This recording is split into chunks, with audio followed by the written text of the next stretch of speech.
ಬೆಳಗಾವಿಯಲ್ಲಿ 4,500 ಕೋಟಿ ವಂಚನೆ ಆರೋಪದಲ್ಲಿ ಬಂಧನಕ್ಕೆ ಒಳಗಾಗಿರುವಂತಹ ಶಿವಂ ಅಸೋಸಿಯೇಟ್ ಮಾಲೀಕ ಶಿವಾನಂದ ನೀಲಣ್ಣನವರವರನ್ನ 5 ದಿನಗಳ ಕಾಲ ಪೊಲೀಸ್ ಕಸ್ಟಡಿಗೆ ನೀಡಲಾಗಿದೆ.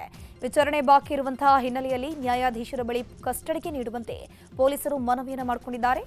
ವಿಚಾರಣೆ ನಡೆಸಿದ ನ್ಯಾಯಾಧೀಶರು 5 ದಿನಗಳ ಕಾಲ ಪೊಲೀಸ್ ಕಸ್ಟಡಿಗೆ ಕೊಟ್ಟಿದ್ದಾರೆ. ಆ ಬಳಿಕ ನ್ಯಾಯಾಧೀಶರ ನಿವಾಸದಿಂದ ಮತ್ತೆ ಮಾಳಮಾರುತಿ ಪೊಲೀಸ್ ಠಾಣೆಗೆ ಶಿವಾನಂದ ನೀಲಣ್ಣನವರವರನ್ನ ಶಿಫ್ಟ್ ಮಾಡಲಾಗಿರುವುದು.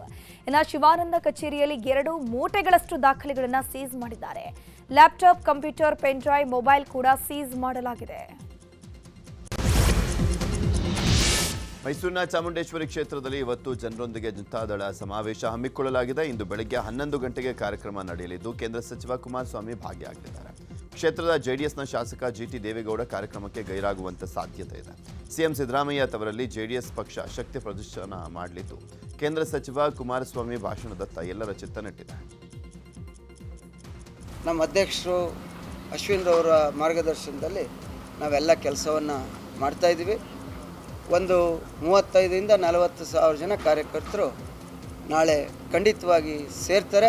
ಚಾಮುಂಡೇಶ್ವರಿ ಕ್ಷೇತ್ರ ಸುಭದ್ರವಾಗಿದೆ ಅನ್ನೋ ಸಂದೇಶದ ಜೊತೆಗೆ ಜಿಲ್ಲೆಯಲ್ಲೂ ಕೂಡ ಎಲ್ಲ ಕ್ಷೇತ್ರಗಳು ಇದೇ ರೀತಿ ಇದ್ದಾವೆ ಅನ್ನುವಂಥದ್ದನ್ನ ಒಂದು ಸಂದೇಶವನ್ನು ಕೊಡಬೇಕು ಅಂಥೇಳಿ ಎಲ್ಲರೂ ಭಾಳಷ್ಟು ಶ್ರಮವನ್ನು ಮಾಡಿ ಕೆಲಸವನ್ನು ಮಾಡಿದ್ದಾರೆ. ಅದರಿಂದ ತಾವುಗಳು ಕೂಡ ಎಲ್ಲರೂ ಭಾಗವಹಿಸಬೇಕು ಅಂಥೇಳಿ ಈ ಮೂಲಕ ಮನವಿಯನ್ನು ಮಾಡ್ತೇವೆ. ಜನರೊಂದಿಗೆ ಜನತಾದಳ ಕಾರ್ಯಕ್ರಮ ನಡೀತಾ ಇದೆ. ಈ ಕಾರ್ಯಕ್ರಮದಲ್ಲಿ ನಮ್ಮೆಲ್ಲರ ನೆಚ್ಚಿನ ನಾಯಕರು ಮಾಜಿ ಮುಖ್ಯಮಂತ್ರಿಗಳಾದಂಥ ಸನ್ಮಾನ್ಯ ಶ್ರೀ ಕುಮಾರಣ್ಣ ಅವರು ಭಾಗವಹಿಸ್ತಾ ಇದ್ದಾರೆ. ಜೊತೆಗೆ ನಮ್ಮ ನೆಚ್ಚಿನ ನಾಯಕರು ಆತ್ಮೀಯರಾದಂಥ ನಿಖಿಲ್ ಕುಮಾರಸ್ವಾಮಿ ಅವರು ಸಹ ಭಾಗವಹಿಸ್ತಾ ಇದ್ದಾರೆ. ಎಲ್ಲ ಕ್ಷೇತ್ರಗಳಲ್ಲೂ ಸಹ ನಮ್ಮ ಮೈಸೂರು ಜಿಲ್ಲೆಯಲ್ಲಿ ಮಹೇಶಣ್ಣ ಅವರ ನೇತೃತ್ವದಲ್ಲಿ ಈಗಾಗಲೇ ನಾವೆಲ್ಲ ಕಾರ್ಯಕ್ರಮಗಳನ್ನು ಮಾಡಿದ್ದೇವೆ. ಇದರೊಂದಿಗೆ ಪೆಟ್ರೋಲ್ ಡೀಸೆಲ್ ದರ ಏರಿಕೆ ಬೆನ್ನಲ್ಲೇ ಲಾರಿ ಮಾಲೀಕರ ಅಸೋಸಿಯೇಷನ್ ಸಭೆ ನಡೆಸೋಕೆ ಮುಂದಾಗಿದ್ದಾರೆ. ಸರ್ಕಾರಕ್ಕೆ ಯಾವ ರೀತಿ ಬಿಸಿಯನ್ನು ಮುಟ್ಟಿಸಬೇಕು ಅನ್ನೋ ಬಗ್ಗೆ ಚರ್ಚೆ ಮಾಡೋಕೆ ಇವತ್ತು ಸಭೆ ನಡೆಸೋಕೆ ತೀರ್ಮಾನ ಆಗಿದೆ. ಒಂದು ವೇಳೆ ಮನವಿಗೆ ಸರ್ಕಾರ ಸ್ಪಂದಿಸಿಲ್ಲ ಅಂದ್ರೆ ಹೋರಾಟದ ಹಾದಿ ಯಾವ ರೀತಿ ಇರಬೇಕು ಅಂತ ಈ ಒಂದು ಸಭೆಯಲ್ಲಿ ಚರ್ಚೆ ಆಗುತ್ತೆ. ಆರ್ಥಿಕ ಪರಿಸ್ಥಿತಿ ಸುಧಾರಿಸೋಕೆ ಏನೇನು ಮಾಡಬಹುದು ಅನ್ನೋದ್ರ ಬಗ್ಗೆ ಕೂಡ ಚರ್ಚೆ ಆಗಲಿದೆ. ಇಂಧನ ಮಾರಾಟದ ಮಾರ್ಗಸೂಚಿಯಿಂದ ರೈತರು ಕಂಗಾಲಾಗಿದ್ದಾರೆ. ಪೆಟ್ರೋಲ್ ಪಂಪ್ಗಳಲ್ಲಿ ಕೃಷಿಕರಿಗೆ ಬಾಟಲ್ನಲ್ಲಿ ಪೆಟ್ರೋಲ್, ಡೀಸೆಲ್ ಕೊಡಲಿಕ್ಕೆ ನಿರಾಕರಿಸ್ತಾ ಇತ್ತು. ರೈತರು ಹೈರಾಣಾಗಿದ್ದಾರೆ. ಸರ್ಕಾರ ಕೂಡಲೇ ಈ ಸುತ್ತೋಲೆಯನ್ನ ಹಿಂಪಡೆಯದಿದ್ದರೆ ರೈತರು ಬೀದಿಗಿಳಿದು ಹೋರಾಟ ನಡೆಸುವಂಥದ್ದು ಅನಿವಾರ್ಯ ಅಂತ ಪುತ್ತೂರು ಮಾಜಿ ಶಾಸಕ ಸಂಜೀವ ಮಠಂದೂರು ಎಚ್ಚರಿಕೆಯನ್ನು ಕೊಟ್ಟಿದ್ದಾರೆ. ಕರ್ನಾಟಕ ಸರ್ಕಾರ ನಾಗರಿಕ ಸರಬರಾಜು ಮತ್ತು ಗ್ರಾಹಕರ ವ್ಯವಹಾರಗಳ ಇಲಾಖೆ ಆಯುಕ್ತರು ಹೊರಡಿಸಿರುವಂತಹ ಆದೇಶದಂತೆ ರಾಜ್ಯದ ಎಲ್ಲ ಡಿಸಿಗಳು ಬಂಕ್ಗಳಲ್ಲಿ ಬಾಟಲ್ನಲ್ಲಿ ಪೆಟ್ರೋಲ್, ಡೀಸೆಲ್ ನೀಡದಂತೆ ನಿರ್ಬಂಧಿಸಿದ್ದಾರೆ ಅಂತ ಕಿಡಿಕಾರಿದ್ದಾರೆ. ಕಮರ್ಷಿಯಲ್ ಗ್ಯಾಸ್ ಸಿಲಿಂಡರ್ ಮತ್ತು ಇಂಧನ ಬೆಲೆ ಏರಿಕೆ ಬೆನ್ನಲ್ಲೇ ಯಾದಗಿರಿ ಜಿಲ್ಲೆಯ ಹೋಟೆಲ್ಗಳಲ್ಲಿ ಅಕ್ರಮವಾಗಿ ಗೃಹ ಬಳಕೆ ಸಿಲಿಂಡರ್ ಬಳಕೆ ಮಾಡುತ್ತಿರುವುದು ಕಂಡುಬಂದಿದೆ. ಗುರುಮಠಕಲ್ ತಾಲೂಕಿನ ಕಂದಕೂರ್ ಗ್ರಾಮದ ಹೋಟೆಲ್ನಲ್ಲಿ ಗೃಹ ಬಳಕೆಯ ಸಿಲಿಂಡರ್ ಅಕ್ರಮವಾಗಿ ಬಳಸುತ್ತಿರುವುದು ಕಂಡುಬಂದಿರುವುದು. ಯಾದಗಿರಿ ನಗರ ಸೇರಿದಂತೆ ಹಲವೆಡೆ ಅಕ್ರಮವಾಗಿ ಸಿಲಿಂಡರ್ ಬಳಕೆ ಮಾಡುತ್ತಿರುವುದರಿಂದ ಮನೆ ಬಳಕೆಗೆ ಸರಿಯಾದ ಸಮಯಕ್ಕೆ ಸಿಲಿಂಡರ್ ಸಿಗದ ಪರಿಸ್ಥಿತಿ ನಿರ್ಮಾಣವಾಗಿದೆ.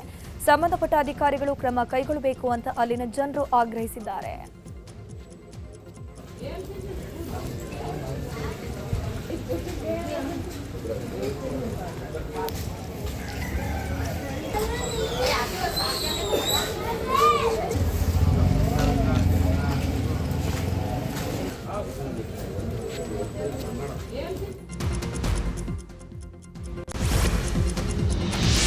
ಬಂಗಾಳ ಕೊಲ್ಲಿಯಲ್ಲಿ ವಾಯುಭಾರ ಕುಸಿತ ಹಿನ್ನೆಲೆಯಲ್ಲಿ ಬೆಂಗಳೂರು ಸೇರಿದಂತೆ ರಾಜ್ಯದ ಬಹುತೇಕ ಜಿಲ್ಲೆಗಳಲ್ಲಿ ಭಾರೀ ಮಳೆ ಮುನ್ಸೂಚನೆಯನ್ನು ಕೊಡಲಾಗಿದೆ. ಬೆಂಗಳೂರಿಗೆ ಇನ್ನೂ 2 ದಿನ ಯೆಲ್ಲೋ ಅಲರ್ಟ್ ಅನ್ನು ಕೊಡಲಾಗಿದೆ. ಒಳನಾಡು, ಕರಾವಳಿ ಪ್ರದೇಶದ ಬಹುತೇಕ ಕಡೆ ಜೋರು ಮಳೆಯ ಮುನ್ಸೂಚನೆ ಇದೆ. ಗುಡುಗು ಮಿಂಚು ಸಹಿತ ಮಳೆ ಹಾಗೂ ಗಂಟೆಗೆ 30ರಿಂದ 40 ಕಿಲೋಮೀಟರ್ ವೇಗದಲ್ಲಿ ಗಾಳಿ ಬೀಸುವಂಥ ಸಾಧ್ಯತೆ ಕೂಡ ಇದೆ. ಯಾದಗಿರಿ, ರಾಯಚೂರು, ಬಾಗಲಕೋಟೆ, ಕೊಪ್ಪಳ, ಧಾರವಾಡ, ಗದಗ, ಬಳ್ಳಾರಿ, ವಿಜಯನಗರ, ಹಾವೇರಿ, ದಾವಣಗೆರೆ, ಶಿವಮೊಗ್ಗ, ಚಿತ್ರದುರ್ಗ, ಉಡುಪಿ, ದಕ್ಷಿಣ ಕನ್ನಡ, ಚಿಕ್ಕಮಗಳೂರು, ಹಾಸನ, ತುಮಕೂರು, ಕೊಡಗು, ಮೈಸೂರು, ಮಂಡ್ಯ, ಚಾಮರಾಜನಗರ, ರಾಮನಗರ, ಚಿಕ್ಕಬಳ್ಳಾಪುರ, ಕೋಲಾರ, ಬೆಂಗಳೂರು ನಗರ, ಬೆಂಗಳೂರು ಗ್ರಾಮಾಂತರ ಜಿಲ್ಲೆಗಳಿಗೆ ಯೆಲ್ಲೋ ಅಲರ್ಟ್ ಅನ್ನು ಕೊಡಲಾಗಿದೆ.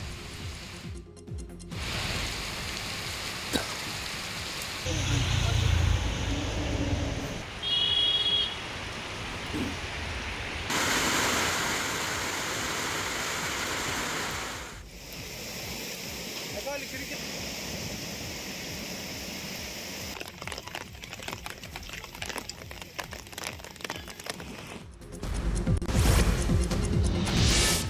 ಜಿಲ್ಲೆಯ ವಿವಿಧ ಕಡೆ ಬಿರುಗಾಳಿ ಸಹಿತ ಭಾರೀ ಮಳೆಯಾಗಿದ್ದು ಸಂಜೆ ಸುರಿದ ಗಾಳಿ ಮಳೆಗೆ ಜನಜೀವನ ಅಸ್ತವ್ಯಸ್ತವಾಗಿತ್ತು. ಬ್ಯಾಡಗಿ ಮಾರುಕಟ್ಟೆಗೆ ಮಳೆ ನೀರು ನುಗ್ಗಿದ ಪರಿಣಾಮ ಮೊಣಕಾಲುದ್ದ ನೀರಿನಲ್ಲಿ ವ್ಯಾಪಾರಸ್ಥರು ಪರದಾಟ ನಡೆಸಿದರು. ಸಂತೆ ದಿನವೇ ಮಳೆ ಆರ್ಭಟಿಸಿದ್ದು ವ್ಯಾಪಾರಿಗಳು ಸಾರ್ವಜನಿಕರಿಗೆ ಸಂಕಷ್ಟ ಎದುರಾಗಿತ್ತು.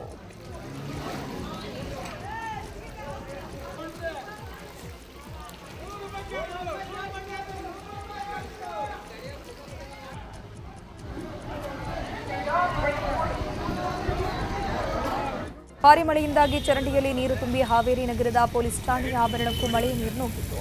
ಪೊಲೀಸ್ ಸಿಬ್ಬಂದಿ ಆವರಣವನ್ನು ಸ್ವಚ್ಛಗೊಳಿಸಿದ್ದಾರೆ.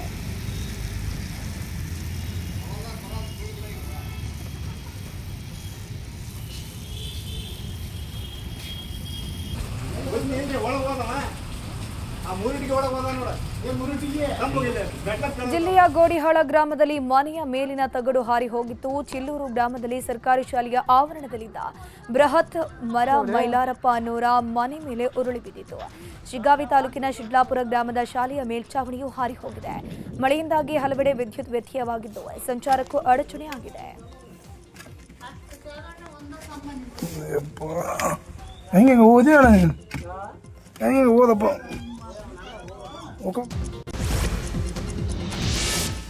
ಕೊಪ್ಪಳದಲ್ಲಿ ಬಿರುಗಾಳಿ ಮಳೆಗೆ ಬೃಹತ್ ಮರ ಧರೆಗುರುಳಿದೆ. ಕೊಪ್ಪಳ ತಾಲೂಕಿನ ಉದ್ದಾಬಳ್ಳಿಯಲ್ಲಿ ಮರ ಉರುಳಿ ಬಿದ್ದಿದ್ದರಿಂದ ರಸ್ತೆ ಸಂಚಾರ ಬಂದ್ ಆಗಿದ್ದಷ್ಟೇ ಅಲ್ಲದೆ ವಾಹನಗಳು ಜಖಮಾಗಿದೆ.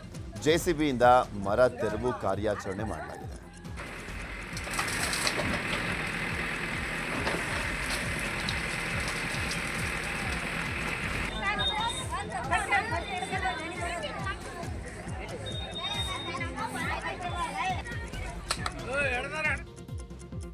ಕೊಪ್ಪಳ ತಾಲೂಕಿನ ಹ್ಯಾಟಿ ಗ್ರಾಮದಲ್ಲಿ ಬಾಳೆ ಬೆಳೆ ನಾಶವಾಗಿದೆ. 2 ಎಕರೆಯಲ್ಲಿ ದೇವಪ್ಪ ಹೊಸಮನಿ ಎಂಬುವರು ಬೆಳೆದಂತ ಬಾಳೆ ಸಂಪೂರ್ಣ ಹಾಳಾಗಿದೆ.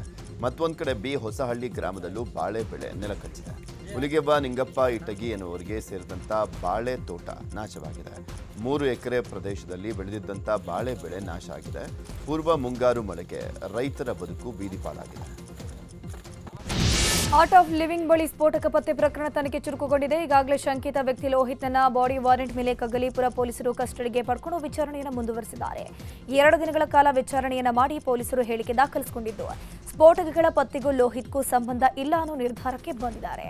ಪೊಲೀಸರ ತನಿಖೆಯಲ್ಲಿ ಕರೆ ಮಾಡಿದ್ದು ನಾನೇ, ತಪ್ಪಾಯಿತು, ಇನ್ನು ಮುಂದೆ ಮಾಡಲ್ಲ ಅಂತ ಹೇಳಿದ್ದಾನಂತೆ ಲೋಹಿತ್. ಚಿಕ್ಕಮಗಳೂರಿನಲ್ಲಿ ಕಾಡು ಕೋಣಗಳ ಹಾವಳಿ ಹೆಚ್ಚಾಗಿದೆ. ನಿರಂತರವಾಗಿ ಬೆಳೆ ನಾಶ, ಜನರ ಮೇಲೆ ದಾಳಿ ಹಿನ್ನೆಲೆಯಲ್ಲಿ ಅಂದ ಕಾಡು ಕೋಣವನ್ನು ಅರಣ್ಯ ಸಿಬ್ಬಂದಿ ಸೆರೆ ಹಿಡಿದಿದ್ದಾರೆ. ಅಕ್ಕಿಮಿಕ್ಕಿ ಗ್ರಾಮದಲ್ಲಿ ಕುಮ್ಕಿ ಆನೆಗಳನ್ನು ಬಳಸಿ 3 ದಿನ ಕಾರ್ಯಾಚರಣೆ ನಡೆಸಿ ಕಾಡು ಕೋಣವನ್ನು ಸೆರೆ ಹಿಡಿದಿದ್ದಾರೆ. ಸೆರೆ ಹಿಡಿದಂಥ ಕಾಡು ಕೋಣವನ್ನು ಶಿವಮೊಗ್ಗ ಮೃಗಾಲಯಕ್ಕೆ ರವಾನೆ ಮಾಡಲಾಗಿದೆ. ಕಣ್ಣು ಕಾಣದ ಹಿನ್ನೆಲೆಯಲ್ಲಿ ಸಿಕ್ಕ ಕಡೆ ಕಾಡು ಕೋಣ ಸಂಚಾರ ಮಾಡ್ತಿತ್ತು. ಈ ವೇಳೆ ಹಲವರ ಮೇಲೆ ದಾಳಿ ಕೂಡ ಮಾಡಿತ್ತು.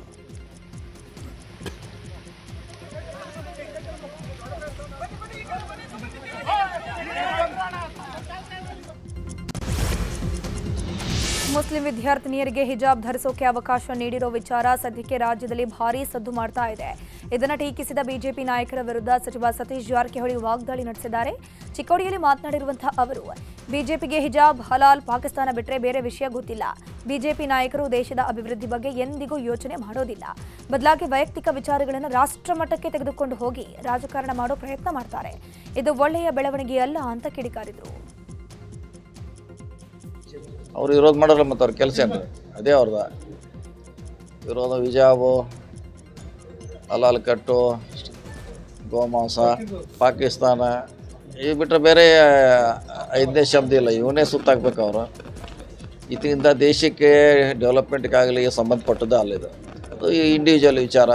ಅದನ್ನು ದೇಶದ ಮಟ್ಟಕ್ಕೆ ಒಯ್ಯುವಂಥ ಪ್ರಯತ್ನ ಮಾಡ್ತಾರೆ. ಇದು ಒಳ್ಳೆಯದಲ್ಲ. ಇದು ಅವ್ರು ವಿರೋಧ ಮಾಡೋಲ್ಲ, ಮತ್ತು ಅವ್ರ ಕೆಲಸ. ಅವಾಚ್ಯ ಶಬ್ದಗಳಿಂದ ನಿಂದನೆ, ಹಲ್ಲೆ, ಜೀವ ಬೆದರಿಕೆ ಆರೋಪದ ಮೇಲೆ ಶ್ರೀರಾಮ ಸೇನೆ ಮುಖ್ಯಸ್ಥ ಪ್ರಮೋದ್ ಮುತಾಲಿಕ್ ವಿರುದ್ಧ ಪ್ರಕರಣ ದಾಖಲಾಗಿದೆ. ಹುಬ್ಬಳ್ಳಿಯ ಹಳೆ ಕೋರ್ಟ್ ಪಕ್ಕದ ಶ್ರೀ ಶಿರಡಿ ಸಾಯಿಬಾಬಾ ಮಂದಿರದ ಆಡಳಿತ ಮಂಡಳಿ ವಿರುದ್ಧ ಹೋರಾಟ ಮಾಡಲಾಗಿತ್ತು. ಮುತಾಲಿಕ್ ನೇತೃತ್ವದಲ್ಲಿ ನಡೆದಂಥ ಹೋರಾಟದ ವೇಳೆ ದೇಗುಲದ ಆಡಳಿತ ಮಂಡಳಿ ಅಧ್ಯಕ್ಷ ಮಹಾದೇವ ಮಾಶಾಳ ಮೇಲೆ ಹಲ್ಲೆಗೆ ಯತ್ನಿಸಿದಂಥ ಆರೋಪ ಕೇಳಿಬಂದಿದೆ. ಮಂದಿರಕ್ಕೆ ನುಗ್ಗಿ ಗಲಾಟೆ ಮಾಡಿದ್ದಲ್ಲದೆ ಅವಾಚ್ಯವಾಗಿ ನಿಂದಿಸಿ ಹಲ್ಲೆ ಮಾಡಿ ಜೀವ ಬೆದರಿಕೆ ಹಾಕಿದ್ದಾರೆ ಅಂತ ಆರೋಪಿಸಿ ಮುತಾಲಿಕ್ ಸೇರಿದಂತೆ 30ಕ್ಕೂ ಹೆಚ್ಚು ಜನರ ವಿರುದ್ಧ ಹುಬ್ಬಳ್ಳಿ ಉಪನಗರ ಠಾಣೆಯಲ್ಲಿ ದೂರು ದಾಖಲಾಗಿದೆ. ವೇತನ ಪರಿಷ್ಕರಣೆಗೆ ಆಗ್ರಹಿಸಿ ಸಾರಿಗೆ ನೌಕರರು ಮೇ 20ರಂದು ಪ್ರತಿಭಟನೆಗೆ ಕರೆ ನೀಡಿದ ಬೆನ್ನಲ್ಲೇ ಸಾರಿಗೆ ನೌಕರರಿಗೆ ಸರ್ಕಾರ ಗುಡ್ ನ್ಯೂಸ್ ಅನ್ನು ಕೊಟ್ಟಿದೆ. ಸಾರಿಗೆ ನೌಕರರ 11 ತಿಂಗಳ ಹಿಂಬಾಕಿಯನ್ನು ಸಿಬ್ಬಂದಿ ಖಾತೆಗೆ ಜಮೆ ಮಾಡಿದೆ. ಸರ್ಕಾರ ಬಿಎಂಟಿಸಿಯ 4 ನಿಗಮಗಳ ಸಾರಿಗೆ ನೌಕರರಿಗೆ 26 ತಿಂಗಳ ಹಿಂಬಾಕಿ ನೀಡೋಕೆ ಒಪ್ಪಿತ್ತು. ಇದೀಗ ಮೊದಲ ಹಂತದಲ್ಲಿ 450 ಕೋಟಿ ರೂಪಾಯಿ ಅನುದಾನವನ್ನು ರಿಲೀಸ್ ಮಾಡಲಾಗಿದೆ. ಎಲ್ಲ ಸಾರಿಗೆ ನಿಗಮಗಳ ನೌಕರರಿಗೂ ಹಿಂಬಾಕಿ ಹಣವನ್ನು ಪಾವತಿ ಮಾಡಲಾಗಿರುವುದು. ಇನ್ನುಳಿದ 15 ತಿಂಗಳ ಹಿಂಬಾಕಿಯನ್ನು ಸರ್ಕಾರ ಸಾರಿಗೆ ನೌಕರರಿಗೆ ನೀಡಬೇಕಾಗಿದೆ. ರಾಜ್ಯ ಕಾಂಗ್ರೆಸ್ನಲ್ಲಿ ಕುರ್ಚಿ ಕದನಕ್ಕೆ ಬ್ರೇಕ್ ಬೀಳುವಂತ ಯಾವುದೇ ಲಕ್ಷಣಗಳು ಕಾಣ್ತಾ ಇಲ್ಲ. ಸಿಎಂ ಕುರ್ಚಿ ಬದಲಾವಣೆ ಬಗ್ಗೆ ಮಾತನಾಡಿರುವಂತ ಕಾಂಗ್ರೆಸ್ನ ಹಿರಿಯ ಶಾಸಕ ಬಸವರಾಜ ರಾಯರೆಡ್ಡಿ, ನನಗೆ ಗೊತ್ತಿರುವ ಮಟ್ಟಿಗೆ ಸಿದ್ದರಾಮಯ್ಯ ಇನ್ನೂ 2 ವರ್ಷಗಳ ಕಾಲ ಮುಂದುವರಿತಾರೆ.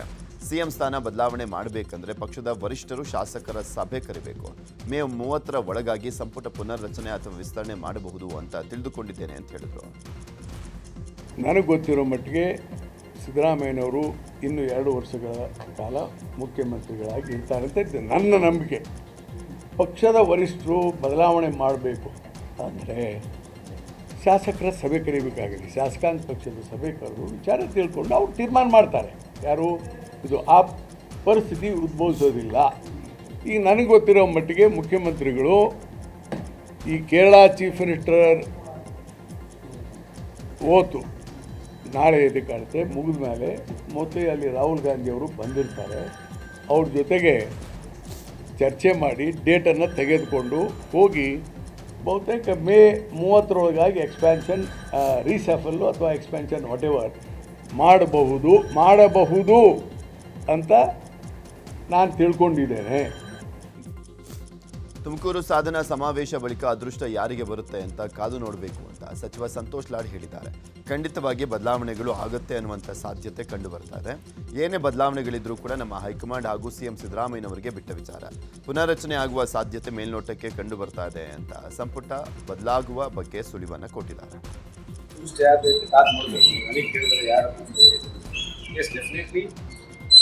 ಚೇಂಜ್ ಆಗ್ತಕ್ಕಂಥ ಸಾಧ್ಯತೆ ಕಂಡು ಬರ್ತಾ ಇದೆ. ಅದರ ಚೇಂಜಸ್ಗಳು ಏನಾಯಿತು ಅಂತ ಹೈಕಮಾಂಡ್ ಮುಖ್ಯಮಂತ್ರಿ ಮಾಡ್ತಾರೆ.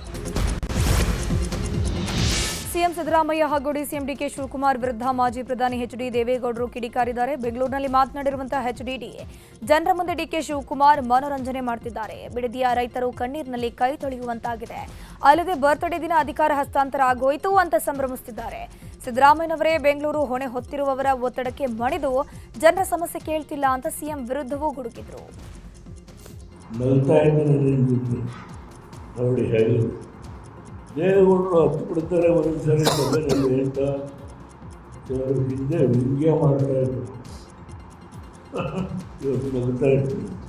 ನಗೋದು ಈ ವ್ಯವಸ್ಥೆಯನ್ನು ನೋಡಿ ನಗ್ತೇನೆ. ನನ್ನ ಸ್ನೇಹಿತ ಸಿದ್ದರಾಮಯ್ಯ ನನ್ನ ಕೊಲೆ ಒಟ್ಟಿಗೆ ನಾವು ಕೆಲಸ ಮಾಡಿದವರು. ನಾನು ಲಘುವಾಗಿ ಮಾತನಾಡಲ್ಲ. ಅವರಿಗೆ ನುಗ್ಲಾರದ ದುಡ್ಡು ಇವತ್ತು ಇದೇ ಸಂಕಷ್ಟನ ಕುಮಾರಸ್ವಾಮಿನೂ ಅನುಭವಿಸಿದ್ರು ಒಂದು ಕಾಲದಲ್ಲಿ. ನಲ್ಲಿ ಸರ್ಕಾರದ ಖಾತಾ ಅಭಿಯಾನದ ಬಗ್ಗೆ ಆಕ್ಷೇಪ ವ್ಯಕ್ತಪಡಿಸಿದ ಕೇಂದ್ರ ಸಚಿವ ಎಚ್ಡಿ ಕುಮಾರಸ್ವಾಮಿ ವಿರುದ್ಧ ಡಿಸಿಎಂ ಡಿಕೆ ಶಿವಕುಮಾರ್ ಅವರು ಕಿಡಿಕಾರಿದ್ದಾರೆ. ಸರ್ಕಾರದ ಯೋಜನೆಯಿಂದ ಜನರು ಸಾಕಷ್ಟು ಖುಷಿಯಾಗಿದ್ದಾರೆ. ಆದರೆ ಕುಮಾರಸ್ವಾಮಿ ಅವರು ಹಗಲುಗನಸು ಕಾಣುತ್ತಾ ಏನೇನೋ ಮಾತನಾಡ್ತಿದ್ದಾರೆ. ಬಿಡದೆ ಟೌನ್ಶಿಪ್ ವಿಚಾರದಲ್ಲಿ ರಿಯಲ್ ಎಸ್ಟೇಟ್ ದಂಧೆ ಮಾಡಿದ ಯಾರು? ನಾವಾ? ಅವರ ಅಣ್ಣನೇ ಎಲ್ಲ ರಿಯಲ್ ಎಸ್ಟೇಟ್ ದಂಧೆ ಮಾಡಿ ಎಲ್ಲ ಆಸ್ತಿಗಳನ್ನು ನೋಂದಣಿ ಮಾಡಿಕೊಂಡಿದ್ದು ಅಂತ ಆರೋಪವನ್ನ ಮಾಡಿದ್ದಾರೆ. ಕುಮಾರಸ್ವಾಮಿ ಅವರು ನಾವು ಸರ್ಕಾರ 2 ವರ್ಷಕ್ಕೆ ನಮ್ಮ ಸರ್ಕಾರ ಬರುತ್ತೆ, ಯಾರು ₹1 ಮಾಡಬೇಡಿ ಅಂತ ಖರ್ಚು ಮಾಡಬೇಡಿ ಅಂತ ಹೇಳ್ತಾರೆ. ಅವರು ಬರೀ ಅಗ್ರಿಕಲ್ಚರ್ ಮಾಡ್ತಾ ಇದ್ದಾರೆ. ಇವತ್ತನ್ನ ಹೇಳಿದ್ರಲ್ಲ, ಯಾವ್ದೋ ಇದನ್ನ ಮಾಡಬೇಡ ಅಂತ, ಜಿಬಿಎ ಮಾಡಬೇಡ ಅಂತ. ಯಾರು ಮಾಡಿದ್ದು ಜಿಬಿಎ? ಯಾರು ಮಾಡಿದ್ದು ನೋಟಿಫಿಕೇಶನ್? ಅವರೇ ನೋಟಿಫಿಕೇಶನ್ ಮಾಡಿದ್ರು.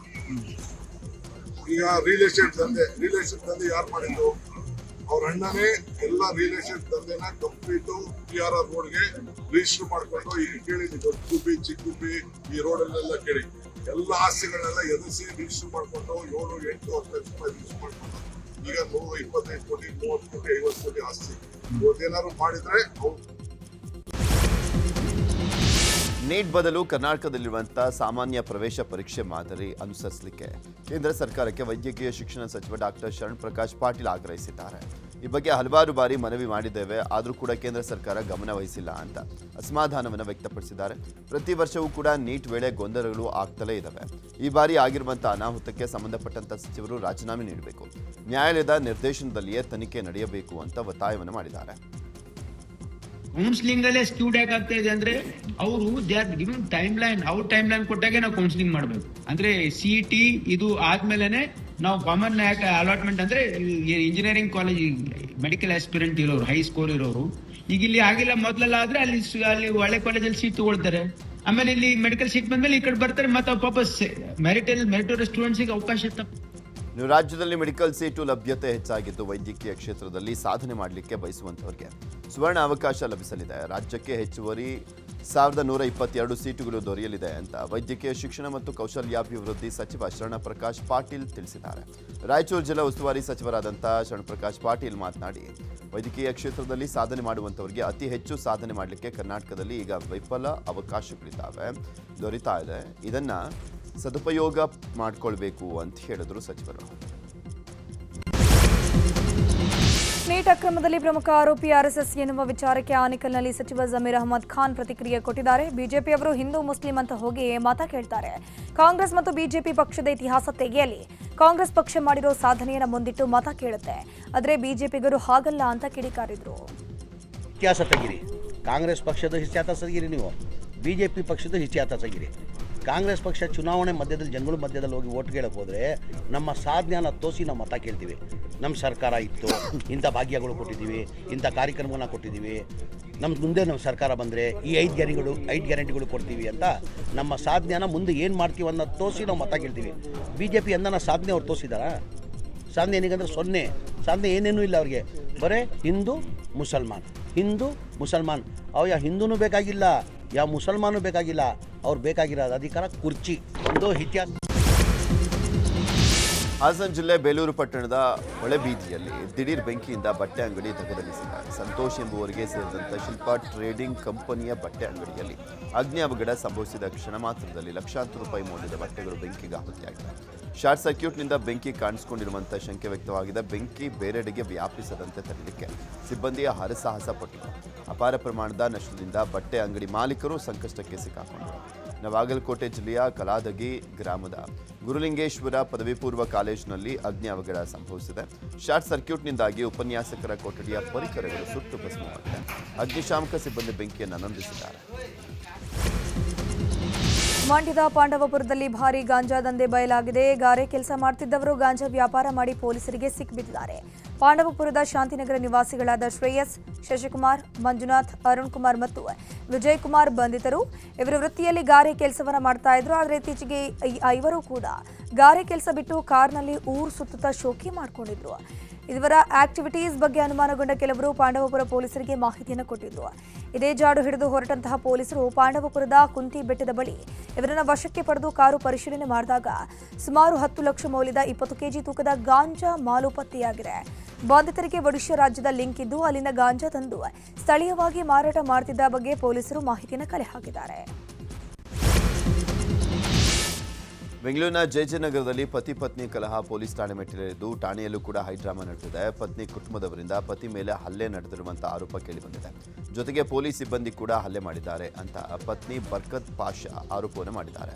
ಅಂದಹಾಗೆ 2.5 ವರ್ಷದ ಹಿಂದೆ ಬರ್ಕತ್ ಪಾಷಾ ಮತ್ತು ಮಿಸ್ಬಾ ಸುಲ್ತಾನ ನಡುವೆ ಮದುವೆ ಆಗಿತ್ತು. ಸೀಮಂತಕ್ಕೆ ಹೋದಂಥ ಪತ್ನಿ ಕರೀಲಿಕ್ಕೆ ಹೋದಾಗ ಗಂಡನ ಜೊತೆ ಗಲಾಟೆ ಮಾಡಿದ್ರಂತೆ. ಗಲಾಟೆ ಬಳಿಕ ಮನೆಗೆ ಬಂದಿದ್ದಂಥ ಪತಿ ಬರ್ಕತ್ ಪಾಷಾ ಪತ್ನಿ ಕಡೆ ಕೊಲೆ ಪ್ಲಾನ್ ಮಾಡಿದ್ದಾರೆ ಅಂತ ದುಬೈಗೆ ಎಸ್ಕೇಪ್ ಆಗಿದ್ದಾರೆ. 3 ತಿಂಗಳ ಬಳಿಕ ದುಬೈನಿಂದ ವಾಪಸ್ ಬಂದಾಗ ಜಯಜಯನಗರ ಪೊಲೀಸರು ಠಾಣೆಗೆ ಕರೆದಿದ್ರು. ವೇಳೆ ಹೈಡ್ರಾಮಾ ನಡೆದಿದ್ದು ಬರ್ಕತ್ ಹಾಗೂ ಆಕೆಯ ಸಹೋದರಿಯ ಮೇಲೆ ಹಲ್ಲೆ ಮಾಡಿದ್ರಂತೆ. ದಾವಣಗೆರೆಯಲ್ಲಿ ಹನಿ ಟ್ರ್ಯಾಪ್ ಗ್ಯಾಂಗ್ ಮತ್ತೆ ಆಕ್ಟಿವ್ ಆಗಿದೆ. ಶ್ರೀಮಂತ ಯುವಕರನ್ನೇ ಯುವತಿಯರು ಟಾರ್ಗೆಟ್ ಮಾಡಿ ಯುವಕರ ಜೊತೆಗೆ ಸ್ನೇಹ ಮಾಡಿಕೊಂಡು ಸಲಿಗೆ ಬೆಳೆಸಿ ವಂಚನೆ ಮಾಡ್ತಾ ಇದ್ರಂತೆ. ಹೀಗೆ ಯುವಕರನ್ನ ಸುಲಿಗೆ ಮಾಡ್ತಿದ್ದ ಹನಿ ಟ್ರ್ಯಾಪ್ ಗ್ಯಾಂಗ್ನ ಇವರನ್ನ ಹರಿಹರ ತಾಲೂಕಿನ ಶಿವನಹಳ್ಳಿ ರಸ್ತೆಯಲ್ಲಿ ಪೊಲೀಸರು ಅರೆಸ್ಟ್ ಮಾಡಿದ್ದಾರೆ. ಬಂಧಿತರಿಂದ 10.20 ಲಕ್ಷ ರೂಪಾಯಿ ಮೌಲ್ಯದ 80 ಗ್ರಾಂ ಚಿನ್ನ ಹಾಗೂ ಕೃತ್ಯಕ್ಕೆ ಬಳಸಿದ 8 ಲಕ್ಷ ರೂಪಾಯಿ ಮೌಲ್ಯದ ಕಾರನ್ನ ವಶಕ್ಕೆ ಪಡ್ಕೊಂಡಿದ್ದಾರೆ. ಕರ್ನಾಟಕ ಮತ್ತು ಮಹಾರಾಷ್ಟ್ರ ಗಡಿ ಭಾಗದಲ್ಲಿ ಬೈಕ್ ಕದ್ದು ಮಾರಾಟ ಮಾಡ್ತಾ ಇದ್ದಂಥ 4 ಅಂತಾರಾಜ್ಯ ಕಳ್ಳರನ್ನ ಬಂಧನ ಮಾಡಲಾಗಿದೆ. ಬೆಳಗಾವಿ ಜಿಲ್ಲೆ ಹುಕ್ಕೇರಿ ತಾಲೂಕಿನ ಸಂಕೇಶ್ವರ ಪೊಲೀಸರು 4ರನ್ನ ಬಂಧನ ಮಾಡಿದ್ದಾರೆ. ಸುಮಿತಾ ಕಮ್ಮಾರ, ಶಿವಾನಂದ ಪಾಟೀಲ್, ಓಂಕಾರ ಕಡಲಗೀಕರ ಹಾಗೂ ಕಿರಣ ಕಮ್ಮಾರ ಬಂಧಿತ ಆರೋಪಿಗಳು. ನಿಡಸುಸಿ ಗ್ರಾಮದ ಬಾಬುಗೌಡ ಪಾಟೀಲ್ ಎಂಬುವರು ನೀಡಿದಂಥ ದೂರಿನ ಮೇರೆಗೆ ತನಿಖೆ ಕೈಗೊಂಡಂತ ಪೊಲೀಸರು ಆರೋಪಿಗಳನ್ನು ಬಂಧಿಸಿದ್ದಾರೆ. ಬಂಧಿತರಿಂದ 6 ಲಕ್ಷ ಮೌಲ್ಯದ 14 ಬೈಕ್ಗಳನ್ನು ವಶಕ್ಕೆ ಪಡೆಯಲಾಗಿದೆ. ಇನ್ನು ಪ್ರಕರಣ ಭೇದಿಸಿದಂಥ ಸಂಕೇಶ್ವರ ಪೊಲೀಸರು ಕಾರ್ಯಕ್ಕೆ ಬೆಳಗಾವಿ ಎಸ್ಪಿ ಕೆ ರಾಮರಾಜನ್ ಮೆಚ್ಚುಗೆಯನ್ನು ವ್ಯಕ್ತಪಡಿಸಿದರು. ಬೀದರ್ನ ಗೋರ್ನಹಳ್ಳಿ ಗ್ರಾಮದ ವ್ಯಾಪ್ತಿಯಲ್ಲಿ ವಿದ್ಯುತ್ ಉಪಕೇಂದ್ರಕ್ಕೆ ಜಿಲ್ಲಾ ಉಸ್ತುವಾರಿ ಸಚಿವ ಈಶ್ವರ್ ಖಂಡ್ರೆ ಶಂಕುಸ್ಥಾಪನೆ ನೆರವೇರಿಸಿದ್ದಾರೆ. ಬಳಿಕ ಮಾತನಾಡಿರುವಂತಹ ಖಂಡ್ರೆ, ಜಿಲ್ಲೆಯ ಸಮಗ್ರ ಅಭಿವೃದ್ಧಿ ಹಾಗೂ ಇಂಧನ ಸ್ವಾವಲಂಬನೆಗೆ ಪೂರಕವಾಗಿ ಕೆಲಸ ಅಗತ್ಯ ಅಂತಂದು ಸುಮಾರು 1100 ಕೋಟಿ ಬೃಹತ್ ವಿದ್ಯುತ್ ಕಾರಿಡಾರ್ ಯೋಜನೆಗಳನ್ನು ಹಮ್ಮಿಕೊಳ್ಳಲಾಗಿದೆ ಅಂತ ಹೇಳಿದ್ದಾರೆ. ಕಾಡಾನೆಗಳ ಹಾವಳಿಗೆ ಬಾಳೆ ಬೆಳೆ ನಾಶವಾಗಿರುವಂತಹ ಘಟನೆ ಬೆಂಗಳೂರು ದಕ್ಷಿಣ ಜಿಲ್ಲೆಯ ಕನಕಪುರದ ಮುಗ್ಗೂರು ಗ್ರಾಮದಲ್ಲಿ ನಡೆದಿದೆ. 1 ಎಕರೆ ಪ್ರದೇಶದಲ್ಲಿ ಬೆಳೆದಿದ್ದಂಥ ಬಾಳೆ ಬೆಳೆ ನಾಶವಾಗಿದ್ದು, ಮಾದಮ್ಮ ಎಂಬುವರ ಜಮೀನಿನಲ್ಲಿ ಕಾಡಾನೆ ದಾಂಧಲೆ ಮಾಡಿದೆ. ಅರಣ್ಯ ಇಲಾಖೆ ಅಧಿಕಾರಿಗಳ ವಿರುದ್ಧ ರೈತರು ಆಕ್ರೋಶವನ್ನು ವ್ಯಕ್ತಪಡಿಸಿ ಸೂಕ್ತ ಪರಿಹಾರ ಕೊಡಬೇಕು ಅಂತ ಒತ್ತಾಯ ಮಾಡಿದರು. ತುಮಕೂರಿನ ಚಿಕ್ಕನಾಯಕನಹಳ್ಳಿ ತಾಲೂಕಿನಲ್ಲಿ ಕೆಆರ್ಎಸ್ ಪಕ್ಷದ ಕಾರ್ಯಕರ್ತರು ವಿಭಿನ್ನ ರೀತಿಯಲ್ಲಿ ಪ್ರತಿಭಟನೆ ಮಾಡಿದ್ದಾರೆ. ಜಿಲ್ಲಾಧಿಕಾರಿ ಶುಭಾ ಕಲ್ಯಾಣ್, ಎಸ್ಪಿ ಅಶೋಕ್ ವೆಂಕಟ್ ವರ್ಗಾವಣೆ ಮಾಡುವಂತೆ ಆಗ್ರಹಿಸಿ ಪ್ರತಿಭಟನೆ ಆಗಿರುವುದು. ಚಿಕ್ಕನಾಯಕನಹಳ್ಳಿ ತಾಲೂಕಿನ ಆಂಜನೇಯ ಸ್ವಾಮಿ ದೇವಸ್ಥಾನದಲ್ಲಿ ಈಡುಗಾಯಿ ಒಡೆದು ವಿಭಿನ್ನ ರೀತಿಯಲ್ಲಿ ಪ್ರತಿಭಟನೆ ಮಾಡಲಾಯಿತು. ಗೃಹ ಸಚಿವ doctor G Parameshwar, DC Shubha Kalyan, SP Ashok Venkat ಭಾವಚಿತ್ರ ಹಿಡಿದು ಪ್ರತಿಭಟನೆ ಮಾಡಿದ್ದಾರೆ. ಹಾವೇರಿಯ ಶಿರಬಡಗಿ ತಾಂಡದ ಜನರಿಗೆ ಕಲುಷಿತ ನೀರು ಪೂರೈಕೆ ಬಗ್ಗೆ ನ್ಯೂಸ್ 18 ಸುದ್ದಿ ಪ್ರಸಾರ ಮಾಡಿತ್ತು. ಸುದ್ದಿ ನೋಡಿ ಕಡೆಗೂ ಜಿಲ್ಲಾಡಳಿತ ಎಚ್ಚೆತ್ತಿದೆ. ಡಿಸಿ ನೇತೃತ್ವದ ಅಧಿಕಾರಿಗಳ ತಂಡ ತಾಂಡಕ್ಕೆ ಭೇಟಿ ನೀಡಿ ಪರಿಶೀಲನೆ ನಡೆಸಿದೆ. ಡಿಸಿ ವಿಜಯ್ ಮಹಂತೇಶ್ ದಾನಮ್ಮನವರ್ ಶಿರಬಡಗಿ ತಾಂಡಕ್ಕೆ ಭೇಟಿ ನೀಡಿ ಗ್ರಾಮಸ್ಥರ ಎದುರಲ್ಲೇ ಅಧಿಕಾರಿಗಳು ಹಾಗೂ ಪಿಡಿಒಗೆ ತರಾಟೆಗೆ ತೆಗೆದುಕೊಂಡರು. ಸದ್ಯ JSLR ಟ್ಯಾಂಕ್ನಿಂದ ನೀರು ಪೂರೈಕೆ ಬಂದ್ ಮಾಡಿ ಶುಚಿ ಮಾಡಲಿಕ್ಕೆ ಸೂಚನೆ ಕೊಟ್ಟಿದ್ದಾರೆ. ಬಂದಾಗಿದ್ದಂಥ RO ಪ್ಲಾಂಟ್ ಸರಿಪಡಿಸಲಿಕ್ಕೆ ಅಧಿಕಾರಿಗಳಿಗೆ ತಾಕೀತು ಮಾಡಿದರು. ಮೈಸೂರು ಜಿಲ್ಲೆಯ ನಂಜನಗೂಡು ಪಟ್ಟಣದಲ್ಲಿರುವಂತಹ ಬಸ್ ನಿಲ್ದಾಣದ ಶೌಚಾಲಯ ನೀರಿನ ಕೊರತೆಯಿಂದ ಬಂದಾಗಿತ್ತು. ಇದರಿಂದ ಪ್ರಯಾಣಿಕರಿಗೆ ಆಗ್ತಿದ್ದ ಸಮಸ್ಯೆ ಬಗ್ಗೆ ನಿಮ್ಮ ನ್ಯೂಸ್ 18 ಕನ್ನಡ ವರದಿಯನ್ನು ಮಾಡಿತ್ತು. ವಿಷಯ ತಿಳಿತಾ ಇದ್ದಂತೆ ಸಾರಿಗೆ ಸಚಿವ ರಾಮಲಿಂಗಾರೆಡ್ಡಿ ನೀರಿನ ಸಮಸ್ಯೆ ಬಗೆಹರಿಸಿ ಜನರಿಗೆ ತೊಂದರೆಯಾಗದಂತೆ ನೋಡಿಕೊಳ್ಳಿ ಅಂತ ಅಧಿಕಾರಿಗಳಿಗೆ ಸೂಚನೆ ಕೊಟ್ಟಿದ್ದಾರೆ. ಬಂದಾಗಿದ್ದ ಶೌಚಾಲಯ ಇದೀಗ ಸಾರ್ವಜನಿಕರ ಸೇವೆಗೆ ಲಭ್ಯವಾಗಿದೆ. ಇದು ನ್ಯೂಸ್ 18 ಕನ್ನಡದ ಇಂಪ್ಯಾಕ್ಟ್ ಆಗಿದೆ. ಕೊಪ್ಪಳದ ಗವಿಮಠದ ಸ್ವಾಮೀಜಿಗಳಿಂದ ಮಕ್ಕಳಿಗೆ ಅಕ್ಷರಾಭ್ಯಾಸ ನೀಡಲಾಯಿತು. ಮಕ್ಕಳನ್ನ ಕರೆದುಕೊಂಡು ಬಂದಂಥ ಪಾಲಕರು ಗುರುಗಳಿಂದ ಅಕ್ಷರಾಭ್ಯಾಸ ಮಾಡಿಸಿದ್ರು. ನಾವು ಶೃಂಗೇರಿಗೆ ಹೋಗ್ಲಿಕ್ಕೆ ಆಗಲ್ಲ, ಹೀಗಾಗಿ ಅಕ್ಷರಾಭ್ಯಾಸ ಮಾಡಿಸ್ತಾ ಇದ್ದೇವೆ ಅಂತ ಹೇಳಿದರು. ಚಿಕ್ಕಬಳ್ಳಾಪುರದ ಸರ್ಕಾರಿ ಮಹಿಳಾ ಕಾಲೇಜಿನಲ್ಲಿ ಬಸವಣ್ಣನವರ ಚಿಂತನೆಗಳು, ಮಹಿಳೆ ಮತ್ತು ಲೈಂಗಿಕ ಅಲ್ಪಸಂಖ್ಯಾತರ ಹಕ್ಕುಗಳ ಕುರಿತು ವಿಶೇಷ ಉಪನ್ಯಾಸ ಕಾರ್ಯಕ್ರಮ ಆಯೋಜನೆ ಮಾಡಲಾಗಿತ್ತು. ಕರ್ನಾಟಕ ಸಾಹಿತ್ಯ ಅಕಾಡೆಮಿಯ ಚಕೋರ ವೇದಿಕೆಯಿಂದ ಕಾರ್ಯಕ್ರಮ ನಡೆದಿದ್ದು, ಸಾಹಿತ್ಯ ಅಕಾಡೆಮಿ ಸದಸ್ಯೆ ಅಕ್ವೈ ಪದ್ಮಶಾಲಿ ಭಾಗಿಯಾಗಿದ್ದರು. ಈ ವೇಳೆ ಮಹಿಳೆಯರು ಆತ್ಮವಿಶ್ವಾಸದಿಂದ ಎಲ್ಲ ಕ್ಷೇತ್ರಗಳಲ್ಲೂ ಕೂಡ ಸಬಲೀಕರಣಗೊಳ್ಳಬೇಕು ಅಂತ ಪದ್ಮಶಾಲಿಯವರು ಕರೆ ನೀಡಿದ್ದಾರೆ.